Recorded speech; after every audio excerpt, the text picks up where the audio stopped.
Friend, तो कैसे हैं आप लोग? उम्मीद करते हैं अच्छे होंगे और अच्छे तरीके से पढ़ाई कर रहे होंगे। तो आज हम लोग देखने वाले हैं क्लास 10th का फिजिक्स। फिजिक्स का जो पहला चैप्टर है, फिजिक्स का जो पहला चैप्टर है, प्रकाश परावर्तन तथा अपवर्तन। प्रकाश परावर्तन तथा अपवर्तन।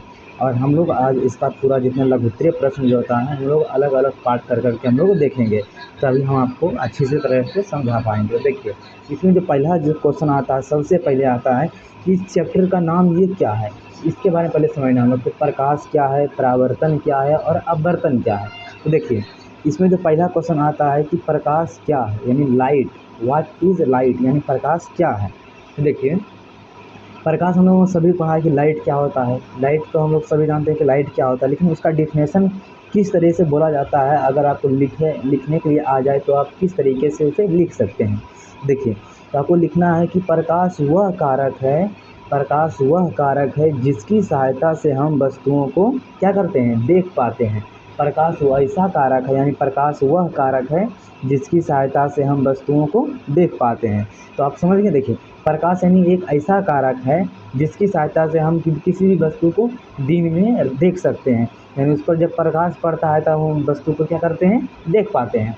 तो इसी तरीके से आपको बोलना है, प्रकाश वह कारक है जिसकी सहायता से हम वस्तुओं को देख पाते हैं। अब देखिए कि प्रकाश का कुछ गुण होता है।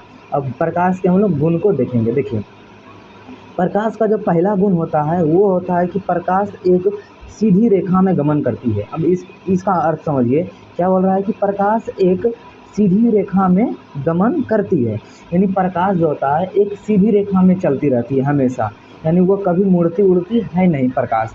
देखिए, अब इस बात को बस समझना है कि सच में प्रकाश जो होता है हमेशा सीधी रेखा में ही चलती है कि टेढ़ी भी चलती है। देखिए, आप लोगों ने टॉर्च देखा होगा। अब जब आप लोगों ने टॉर्च जब बारेंगे बारेंगे तो देखिएगा प्रकाश जो होता है वो हमें सीधा जाएगा। ऐसा नहीं है कि ऐसे से जाएगा। ऐसा ऐसा तो नहीं है कि एक बार प्रकाश सीधा गया फिर इधर मुड़ गया, फिर इधर गया फिर इधर मुड़ गया, ऐसा नहीं है। यानी जो प्रकाश जो होता है वो हमेशा सीधी रेखा में गमन करता है, ऑलवेज, यानी हमेशा जो होता है वो सीधी रेखा में हर हमेशा गमन करता है। देखिए, यानी ये क्या हो गया, ये सही बात है कि प्रकाश एक सीधी रेखा में गमन करती है। अब देखिए, इसका जो तीसरा गुण जो होता है, अब इसका तीसरा प्रॉपर्टी क्या होता है, प्रकाश की जो चाल, यानी किसी का भी कोई चाल होता है, मतलब कितना स्पीड से वो चल सकता है, यानी वो उसका स्पीड, यानी लाइट का स्पीड, यानी स्पीड ऑफ लाइट, यानी प्रकाश की चाल। यानी प्रकाश की चाल कितना होता है, 3 × 10⁸ मीटर पर सेकेंड होता है। यानी एक सेकेंड में, यानी एक सेकेंड में प्रकाश जो होता है 3 × 10⁸ मीटर चल सकता है। सोचिए, एक सेकेंड में प्रकाश जो होता है 3 × 10⁸ मीटर चल सकता है। तो क्या हो जाएगा, प्रकाश की चाल हो जाएगा क्या, 3 × 10⁸ मीटर पर सेकेंड। ये आपके ऑब्जेक्टिव में कई बार पूछा गया है कि प्रकाश की चाल क्या होती है।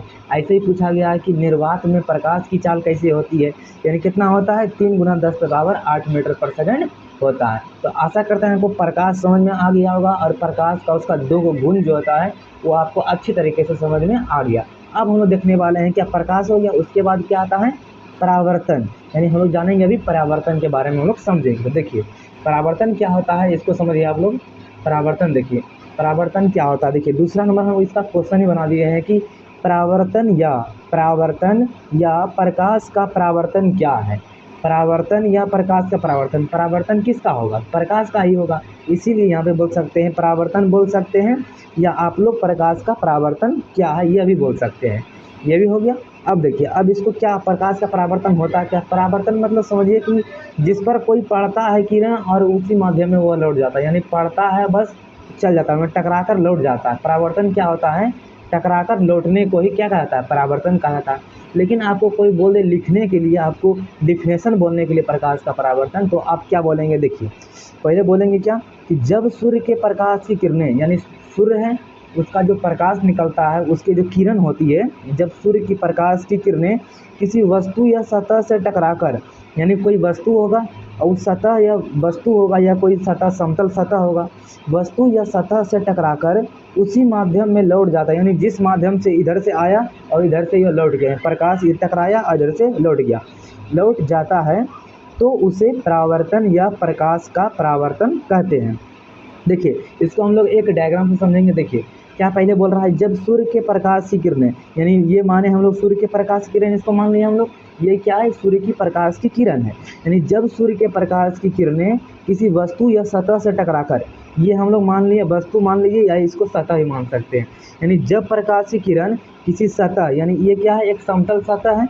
यानी जब प्रकाश की किरणें किसी समतल सतह से टकराकर वापस उसी माध्यम में, यानी इस माध्यम से आया और इस माध्यम से चला गया, यानी जिस माध्यम से आया उसी माध्यम में चला जाता है, यानी लौट जाता है, तो उसे क्या कहा जाता है, परावर्तन कहा जाता है। यानी क्या कहा जाता है, परावर्तन। और किसका परावर्तन हो रहा है, किसका परावर्तन हो रहा है, यानी प्रकाश का हो रहा है। यानी प्रकाश की किरणें इन्हें इस वस्तु पर पड़ रही है और पढ़कर किधर, इसी माध्यम में लौट जाती है, परावर्तित हो जाती है, यानी उसे परावर्तन या प्रकाश का परावर्तन कहा जाता है। देखिए एक बार और देख लीजिए कि जब सूर्य के प्रकाश की किरणें किसी वस्तु या सतह से टकराकर उसी माध्यम में लौट जाती है, तो उसे परावर्तन या प्रकाश का परावर्तन कहा जाता है। तो आप इस फिगर से आप लोग समझ सकते हैं, प्रकाश आया, इस वस्तु पर टकराया और इधर लौट गया, तो ये क्या हो गया, ये प्रकाश का परावर्तन हो गया, यानी रिफ्लेक्शन ऑफ लाइट हो गया।